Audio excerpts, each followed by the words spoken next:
इंतजार हुसैन की कहानी। अयोध्या। वो आज भी चलते चलाते दुअन्नी की रेवड़ियां खरीद लाया था। कुत्ते की दुम और इंसान की आदत, ये दो चीजें तो ऐसी हैं जैसी हो गई, बदलती बदलाती नहीं है। दूध का जला छाछ को फूंक फूंक के पीता है, लेकिन उसे तो इतने पैसे फूंकने के बाद भी अक्ल ना आई थी। किसी ख्वांचा वाले के पास उजली रेवड़ियां नजर आईं और वो फिसला, लेकिन जब खरीद कर वो एक रेवड़ी मुंह में डालता था तो उसकी सूरत उस खान की सी बन जाती थी जिसने साबुनी के चक्कर में साबुन खरीद लिया था। लेकिन अगर ईमान की पूछो तो उस बेचारे की भी बड़ी मुश्किल थी। वो ना तो शराब पीता था और न सिगरेट। वो तो रेवड़ियों से ही एक गूना बेखुदी पैदा करने का आदी था। कुफ्र जिस चीज में भी हो वो फिर ऐसी मुंह को लगती है कि छुटने का नाम नहीं लेती। अब ये देखो कि उसे घर छोड़े हुए 1-1.5 साल तो हो ही गया होगा, लेकिन वही मुर्गे की एक टांग वाली बात थी। वो जब अनारकली बाजार से गुजरता था तो अदबदा कर 4-6 पैसे की रेवड़ियां खरीद डालता था, और हर मर्तबा उन्हें मुंह में डालने पर उस पर वही एक किस्म की कैफियत गुजरती थी। आज वो खांचे में बिछे हुए रंगीन पतंगिया कागजों पे लट्टू हो गया था। उनकी तड़क भड़क देखकर उसे ये उम्मीद बन गई कि वो रेवड़ियां कुछ अच्छी होंगी, लेकिन जब उसने एक रेवड़ी मुंह में डाली तो हस्बे मामूल वही तंबाकू में बिसा हुआ सा गुड़ मुंह में घुल गया। उसके तन बदन में आग ही तो लग गई। शायद अगर ख्वांचे वाला उस वक्त सामने होता तो वो उन्हें उसके मुंह पर दे मारता, लेकिन मरता क्या न करता। इस वक्त तो वो लिहाफ में लिपटा लिपटाया पड़ा था और फिर किसी न किसी बहाने मुंह चलना भी जरूरी था। यूं भी वो साबुन खरीदने वाले खान के उसूल का कायल था, बल्कि शायद उसे 4 कदम आगे ही था, क्योंकि पठान ने तो एक दफ़ा ही अपना पैसा खाया था, लेकिन वो बार बार रेवड़ी खरीदता था और अपना पैसा खाता था। उसने हाथ रोका तो नहीं। हाँ, ये सोचकर उसका खून ज़रूर खौलता रहा कि यहाँ वालों को रेवड़ियाँ बनानी भी नहीं आती। उसने सोचा, यार ये तो कुछ ना हुआ, रमेश से रेवड़ियों की फरमाइश करनी चाहिए। इसमें शर्म की बात भी नहीं है। तोहफे तहाइफ का सिलसिला चलता ही है। आमों की ही मिसाल ले लो। लोग मुंह से कह कर आमों की फसल में आमों के तोहफे करीबो दूर से मंगाते हैं। चचा गालिब की यही आदत थी। दुनिया भर से फरमाइश करते थे। बरसात में जिसको खत लिखा आमों का मुतालबा किया जा रहा है, और ख़ुद रेवड़ियों के सिलसिले में यही चक्कर चलता है। रामचंदी रेवड़ी वाले के ज़्यादा गाहक तो तोहफा तहाइफ भेजने वाले ही होते थे, तो अगर रमेश भी उसे थोड़ी सी रेवड़ियाँ तोहफतन भेज देगा तो ऐसा गज़ब तो ना हो जाएगा। लेकिन फिर उसकी कौमी गैरत ने यकायक जोश मारा। नहीं जी, गोली मारो। रमेश सोचेगा कि साला बड़ा गया था पाकिस्तान। रोटी कपड़ा अलग रहा, रेवड़ी के दाने तक को मोहताज हो गया। अभी देखा क्या है, अभी तो मालूम पड़ेगी, बेटा की तबीयत हरी हो जाएगी। और इस ख्याल ने उसे जवाब पैदा करने की कोशिश पे मायल कर दिया। आखिर रेवड़ी बनाना ऐसे कौन सी कमाल की बात है। यूं कहो कि यार लोगों ने हाथ पैर डाल रखे थे और हिंदू सिख हलवाइयों से सारी चीज़ें खरीदते थे। क्या अगर वो दिल पे धर लें तो अच्छी रेवड़ियाँ नहीं बना सकते? और फिर वहाँ भी और सब जगह कौन सी कमाल की रेवड़ियाँ बनती थीं? बस एक मेरठ ही तो था। रहा लखनऊ और अलीगढ़ का मामला तो वहाँ वालों ने ख्वामख्वाह झक मारा है। लखनऊ तो हर बात में नफासत की टांग तोड़ता है और उसी में मारा जाता है। हर चीज़ अपनी मिकदार में अच्छी होती है। जिसे हुस्न कहते हैं वो नाम ही तनासुब का है। और ये अलीगढ़ के हलवाई तो खामखा मुँह चिढ़ाते थे। रेवड़ियाँ थोड़ा ही बनाते थे, मक्खियाँ मारते थे। मुख्तसर यह कि रेवड़ियाँ अगर कहीं बनती थीं तो वो मेरठ में बनती थीं, बाकी सब झूठा झगड़ा था। रामचंदी रेवड़ी वाले की दुकान, उसके जहन में एक तस्वीर उभरने लगी। जाड़ों में कैसी रौनक रहती थी। उस पर शीशे के साफ साफ मर्तबानों में रेवड़ियाँ और मुख्तलिफ किस्म की गज़क रखी रहती थी। पीतल की धुली मंझी थालों में हलवा सुहन और तिल भिगा रखा रहता था। कभी कभी तो उस दुकान पे इतनी भीड़ होती कि खड़े खड़े पांव दुख जाते और बारी नहीं आती थी। हक ये है कि बीए का इम्तिहान तो उसने रामचंदी की रेवड़ियों के बल पर ही दिया था, वरना 1-1.5 बजे रात तक किताबों से मगज पच्ची करना किसके बस का था। एक दफ़ा तो वो कोई 12 बजे रात को उठ खड़ा हुआ था और उसकी दुकान पे जा पहुंचा। उसकी दुकान पे बिल्कुल दिन फैल रहा था और वो 2.5 मन की लाश रामचंदी ग्राहकों के भीड़ भड़के को निपटाकर अब जरा इत्मीनान की सांस लेता हुआ मालूम होता था। उसका बस चलता तो वो रामचंदी की दुकान की सारी रेवड़ियाँ बांध लाता और पाकिस्तान की हर रेवड़ी की दुकान को रामचंदी रेवड़ी वाले की दुकान बना देता। लेकिन उसे भला कौन ऐसा करने देता? और फिर इस वक्त इतनी फुर्सत उसे कहाँ थी? वहां चलते हुए क्या, जैसे उसने 11 आने के संतरे और 7 आने के केले खरीदे थे, 12-14 आने की वो रिवड़ियां ना खरीद सकता था। शायद उसे ये भी मालूम न था कि हिंदुस्तान से पाकिस्तान आने के मानी क्या होते हैं। उसने मानी समझने की कोशिश ही न की थी। वो तो बस धुरा सा उठ खड़ा हुआ था, अपने एक बिस्तरे और संदूक के साथ स्टेशन पर दोहरा था। स्टेशन, उसकी आंखों में फिर वही सारा नक्शा फिर गया। वो ये ना समझ सका कि इस नक्शे को वो उस नक्शे से कैसे अलग रखे जो उसने बचपने में मजहबी किताबों में अरसे महशर के मुतालिक पढ़ रखा था। ये वही स्टेशन था जहां आम तौर पर सन्नाटा सा छाया रहता था। भला कंटोनमेंट स्टेशन का कौन रुख करता था? कोई मारा पड़ा मुसाफिर पहुंच गया, वरना वहां तो हमेशा खाक ही उड़ी। लेकिन उस रोज वहां आदमी पटा पड़ा था। ऐसे ऐसे वजादार आदमी भी वहां नजर आते थे जिनका तसव्वुर उनकी ड्यूढ़ी या गली को नज़रअंदाज करके किया ही नहीं जा सकता था। वो आज अपनी ड्यूढ़ियों और गलियों से रस्सा तुड़ाकर निकल भागे थे और ऐसे लगते थे जैसे कोई शरई किस्म का आदमी बुढ़ापे में यकायक एक दिन अपनी दाढ़ी मुंडा डाले। हर तरफ सामान के अड़ंग लगे हुए थे और स्टेशन के गेट और टिकट घर पे कैफियत ये थी कि आदमी पे आदमी गिरता था। एक दफ़ा तो कोतवाल को भी गुस्सा आ ही गया और उसने टिकट घर पे खड़े होकर हंटर बरसा दिया। एक खद्दर पोश दाढ़ी वाले साहब ने मजबा लगा रखा था और फरमा रहे थे, मुसलमानों का ये बुरा हश्र मुस्लिम लीग ने कराया। मैं कहता हूँ कि जहाँ ये लोग जन्नत समझ के जा रहे हैं वो जहन्नम है, और जिसे जहन्नम समझकर छोड़ रहे हैं वो जन्नत है। किसी साहब ने पीछे से फिक्रा कसा और तौफीक ने उसे यकायक पीछे से आकर झंझोड़ा था कि अबे मस्खरे, बातें बना रहा है, ज़रा सामान पे लग। और वो हड़बड़ा कर, मगर ख्यालात की जंजीर उलझ कर टूट गई और उसे याद आया कि वो रिवड़ियाँ खाना तो भूल ही गया है। उसने जेब में से 6-7 रिवड़ियाँ एक साथ निकाल ली और चबाने लगा।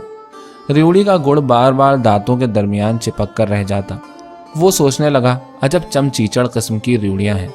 ये साले रीगल के सामने वाले ख्वांचा वाले तो आंखों में धूल झोंकते हैं। अनारकली में कम से कम इससे बेहतर तो रिवड़ियाँ होती हैं। ये अनारकली भी खूब बाजार है, बिछड़े हुओं के मिलने की जगह। एक ज़माने में तो अच्छा खासा मुहाजिरों के मिलने का अड्डा बन गई थी। रशीद साहब उसे एक रोज़ यहीं तो मिले थे, देखते ही लिपट गए थे। अरे भाई, कब आए? मैं कहता हूँ तुमने बहुत अच्छा किया कि चले आए। अजी यहाँ कुछ ना सही, मगर मैं कहता हूँ साहब के ईमान तो महफूज रहेगा। उसकी पेशानी पर पसीना आ गया था। शायद रशीद साहब तंज कर रहे थे, लेकिन उसने तो उनका चेहरा बड़े गौर से देखा था। उनके तेवरों से तो बड़ा खुलूस टपक रहा था। ताहम अगर ये तंज नहीं था तो क्या था? वो तो अपना ईमान बचा लाया, मगर अचानक एक किताबी क़ुनूतियत की रौ आई और उसे बहाकर एक और ही तरफ ले गई। ये ईमान क्या होता है? कुछ भी नहीं, महज एक वाहिमा है। बेईमानी भी तो एक तरह से ईमान ही होती है। न टूटने वाला कुफ्र सबसे ज़्यादा पुख्ता ईमान होता है। और फिर ईमान का हिजरत से क्या नाता? ये हिजरत का लफ्ज़ उसके हलक से उतर ना सका। फिर वो कौन है? मुहाजिर, मफरूर, भगोड़ा, पनाह गज़ीन। उसे हल्का फुल्का सीधा सच्चा लफ्ज़ भगोड़ा बहुत पसंद आया। वैसे भी वो ठेठ उर्दू लफ्ज़ था, लेकिन इन मुतरादिफात में भटकते भटकते उसका जहन एक और लफ्ज़ की तरफ जा लपका, बनबास। इस लफ्ज़ में उसे बड़ी मिठास मालूम हुई। तो वो बनबासी है, अपने वक्त का राजा रामचंद्र। वो फिर अपने फेल को आदर्शी जामा पहना रहा था। उसे ख्याल आया कि जर्मन अपने वतन को बाप तसव्वुर करते हैं, लेकिन उसने उनकी तकलीद करना मुनासिब न समझी। माँ भी तो आखिर बनबास दे सकती है। राजा दशरथ ने सौतेली माँ के कहने से राजा रामचंद्र जी को बनबास दे दिया। उसकी माँ ने उसे उसके सौतेले भाई के बहकाने में आकर बनबास दे दिया। ये भाई का रिश्ता भी खूब है, इसने हमेशा फसाद पैदा किया। उसे बिरादरानी यूसुफ का किस्सा याद आ गया और फिर वो सोचने लगा कि ये सारा फसाद हिंदू मुस्लिम भाई भाई के नारे का पैदा किया हुआ है। आज कोई नई बात थोड़ा ही है। भाई ने भाई का हमेशा यही हश्र किया। हाबिल काबिल के वक्त से यही होता चला आया है। लेकिन रामचंद्र जी के भी तो भाई थे, और यहाँ आकर उसका जहन दूसरे रास्ते पर पड़ लिया। रामलीला के बहुत से मनाजिर उसकी निगाहों में फिर गए। अयोध्या रामचंद्र जी के जाने के बाद कैसा वीरान हो गया था। सारी रौनक तो राजा रामचंद्र के दम से ही थी। राजा दशरथ खुद उन्हीं को देख देख के जीते थे। रामचंद्र जी बन को सिधारे, राजा दशरथ दुनिया से चल बसे। वो तो मन का सांप थे। मन पे नान ढक दो, सांप अंधा हो जाएगा और नान से टक्करें मार मार के मर जाएगा। दशरथ जी अकेले ढंडार में टक्करें मार मार के मर गए। उसके अयोध्या में भी अब खाक उड़ती होगी और मन का सांप नान से टकरा टकरा के दम तोड़ चुका होगा। मन भी क्या चीज़ होता है? जब रात को मन का सांप निकलता है तो सारे जंगल में उजाला हो जाता है। मन अगर किसी के हाथ पड़ जाए तो उसके तो बस वारे के न्यारे हैं। वो साला नत्थी बहुत गफाका करता था कि उसे मन मिल गया था, लेकिन एक चोटा उसे चोट दे गया, वो भी बेपर की उड़ाता था। वैसे एक बात है, आदमी खूब था। उसकी दुकान पे हर वक्त चौकड़ी जमी रहती थी और वो आला उदल का भी मौका रखता था। दोपहर हुई और वो झलंगा चारपाई दुकान के नीचे नाली के करीब बिछ गई। घंटों गुजर जाते थे और आला उदल चलती रहती थी। उसके दिल में एक गुदगुदी सी उठी कि वो आला उदल के शेर गुनगुनाए। वो शेर याद करने लगा, लेकिन उसके हाफजे की गिरफ्त ढीली पड़ चुकी थी। किसी मिसरे का कोई टुकड़ा याद आता था और अटक के रह जाता था। बड़ी मुश्किल से उसे एक मिसरा याद आया, और वो भी आधा पौना। आला उदल बड़े लड़ैया। उसने बहुत जोर मारा, लेकिन दूसरा मिसरा याद ही नहीं आया। उसे पसीना आ गया। वो यादों के सहारे जीवन बिताना चाहता था और यादें धुंधली पड़ती जा रही थी, साथ छोड़ती जा रही थी। उसे महसूस हुआ गोया उसके पैरों तले की जमीन खिसकती जा रही है और अब थोड़ी देर में वो खला में गिर पड़ेगा। वो बहुत देर तक चुपका पड़ा रहा। इस चुपकेपन में एक मुबहम खौफ की भी झलक थी। रफ्ता रफ्ता उसका जहन फिर अपने काम से लग गया। उसे ख्याल आया कि आला उदल के पढ़े जाने का ज़माना बरसात का हुआ करता था, और बरसात के ख्याल के साथ साथ उसके कानों में एक सुरीली आवाज़ गूंजने लगी। बाग में पपीहा बोला, मैं जानू मेरा भैया बोला। पपीहा को वो हमेशा पीपा कहती थी और ख़ुद भी कुछ पीपा सी ही थी। जब देखो पट पट करती रहती थी। उस रोज़ जब वो बड़ी यकसुई के साथ पीपा बजाने में मसरूफ़ थी तो उसने पीछे से आके चपत जमा दी थी। क्यों री, तूने मेरा पीपा क्यों तोड़ा है? वो आम की गुठलियाँ कितनी मेहनत और खुलूस से जमा करता था। उन पे राख डालता था, उन्हें रोज़ पानी देता था। फिर उनमें सुर्ख जर्द कल्ले फूटते थे। फिर हल्के उन्नाबी पत्तों की एक शादाब छतरी सी बन जाती थी। किसकी मजाल थी कि उसके पीपों को हाथ लगा जाए, लेकिन वो खसीस भी नहीं था।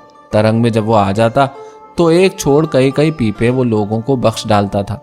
जब बादल घिर घिर कर आ रहे होते थे और नन्ही नन्ही बूंदियां पड़ने लगती थीं तो पीपे की पी पी कैसी भली मालूम होती थी। बरसात भी खूब मौसम होता है, चीज़ों का रंग रूप ही बदल जाता है। फिर रोज़ सर पे एक त्योहार खड़ा रहता है। आज छड़ियों का मेला है, कल रक्षाबंधन है, परसों जन्माष्टमी है, और हर त्योहार पे बारिश होनी ज़रूरी।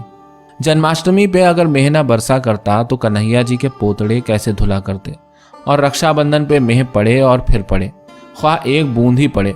रक्षाबंधन के साथ साथ उसे फिर रमेश का ख्याल आ गया। रक्षाबंधन पे वो रमेश को ज़रूर 1.5-2 रुपए से कटवा दिया करता था। रमेश जात का ब्राह्मण सही, लेकिन दिल का बनिया था, इसलिए बात अठन्नी से शुरू करता था।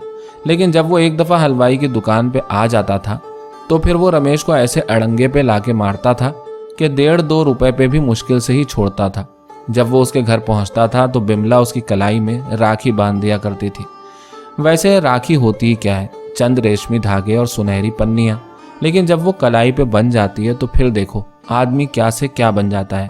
उसने उस रक्षाबंधन वाले दिन का तसव्वुर किया जब वो गाड़ी से उतरकर सीधा रमेश के घर पहुंचा था।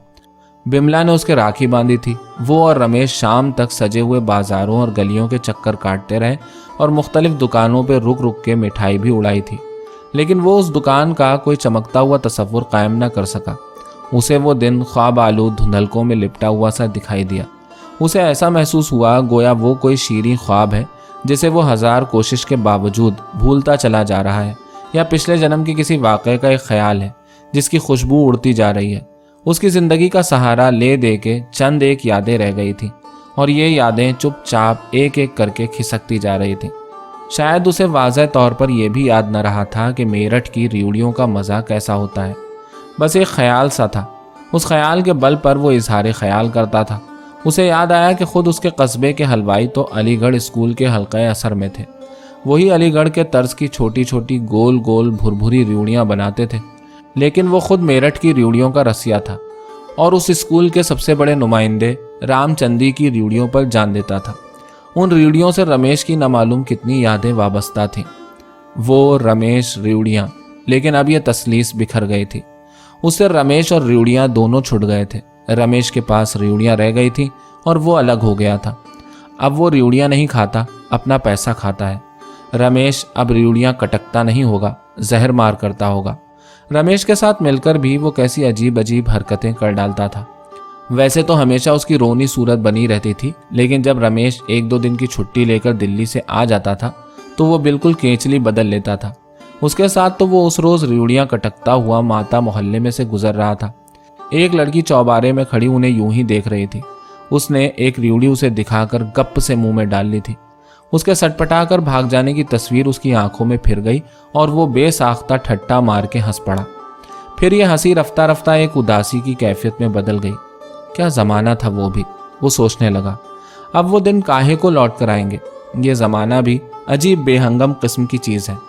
इसका सर पैर तो है नहीं, इसे तो बस बेपेंदी का लोटा समझो। किसी तरफ भी लुढ़क जाता है और साथ में सारी चीजों को भी लुढ़का ले जाता है। गुजरी हुई बातें ख्वाब व ख्याल बनकर रह जाती हैं।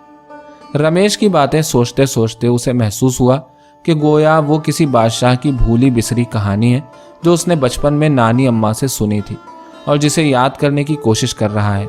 किसी जमाने में एक बादशाह था। उस बादशाह के 2 शहजादे थे। एक दफा वो शिकार को गए। क्या देखते हैं कि एक हिरन चौकड़ियां भरता हुआ जा रहा है। बड़े शहजादे ने उसके पीछे घोड़ा डाल दिया। दूसरा शहजादा भी पीछे चला, लेकिन वो किसी और रास्ते पर निकल गया। वो दोनों रास्ता भूल गए, एक दूसरे से अलग हो गए। यहाँ आकर उसके हाफजे ने दम दे दिया। उसे इतना तो याद था कि बहुत सी मुसीबतों के बाद वो बिल आखिर आपस में मिल जाते हैं और अंधे राजा की आंखों में नूर आ जाता है।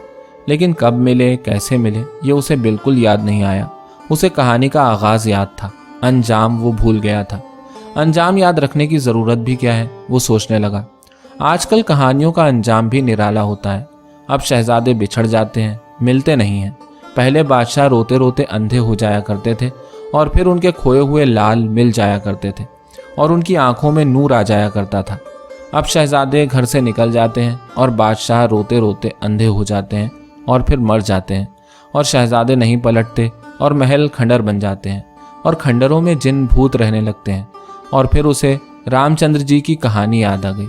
उसका जहन अजीब एंडी बेंडी पगडंडियों पे भटकने लगा। उसे ऐसा लगा गोया अयोध्या फिर वीरान हो गया है।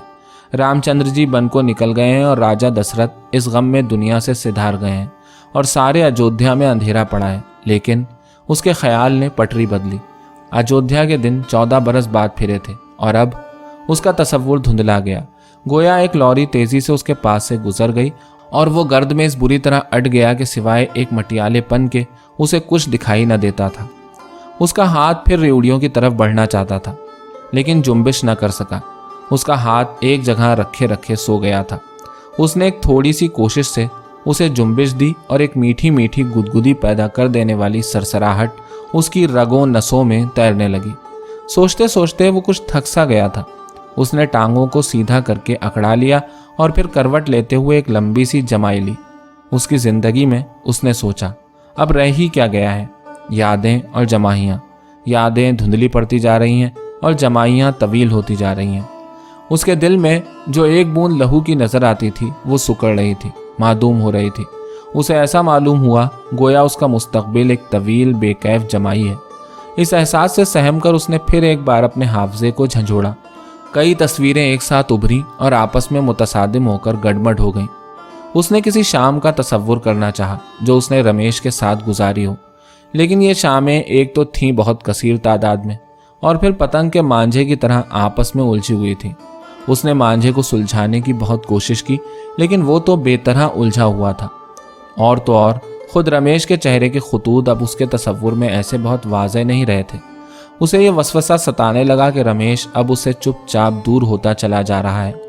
पहले वो कितनी जल्दी जल्दी खत भेजता था और बाज़ दफ़ा तो ख़तों की वो रेलगाड़ी छोड़ देता था, लेकिन अब तो उसके पास कोई 1.5-2 महीने से उसका ख़त नहीं आया था। शुरू में वो अपने ख़तों में उस पर किस बुरी तरह बरसता था, लेकिन अब तो उसका लहजा बहुत धीमा पड़ गया था। यह धीमापन किसी दूरी की अलामत तो नहीं है। उसके दिल में एक सवाल धीरे से उभरा और मुबहम सी कपकपी पैदा करके डूब गया। उसे रमेश का वो पाकिस्तान आने पर पहला ख़त याद आ गया जिसमें उसने उसे बड़ी जली कटी सुनाई थी। उसे भी खासा जोश आ गया था और तीर का जवाब तलवार से देने की नीयत से उसने कलम उठाकर बेतकान लिखना शुरू कर दिया था।